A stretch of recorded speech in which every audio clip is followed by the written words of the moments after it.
Ngayon guys, nanawagan ako sa ating mga kababayan, we just use our rights. Gamitin natin yung karapatan natin. Mag-people's power tayo dahil alam natin na napakahirap na ngayon. Walang pandemya, walang pandemic, walang surge, walang krisis, walang bagyo, walang earthquake, pero napakamahal. Grabe yung pag-aabuso ng ating government. Noon pa yan sa panahon ng papa niya, sa panahon ng kanyang ama, nitong administrasyon natin.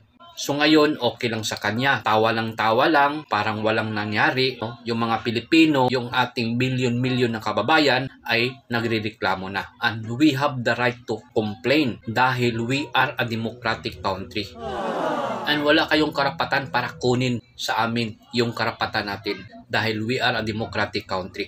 Tayo ang nagpapalamo ng ating mga politician at tayo ang nagsusweldo ng ating mga public servant, including our military and our PNP. Kaya nanawagan ako sa mga pulis at sa mga military. You are not employed by the president or any politician. You are employed by the people.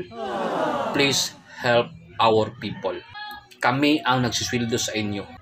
Protect our people, protect our country from this politician na pinahamak ang ating bayan. Alam niyo yan at alam niyo kung saan kayo lulugar. You are not employed by the president.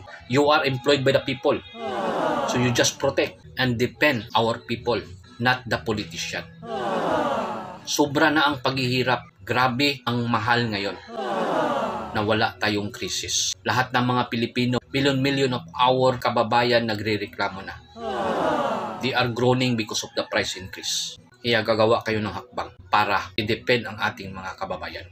Kayong mga pulis, kayong mga military, makarma kayo, pagpapanig kayo sa isang president na walang ginagawa. Kung hindi mag-travel lang, umati ng wedding party, nanood ng concert habang yung mga Pilipino namamatay na sa gutom. And this is one of his responsibility na i-decrease yung price.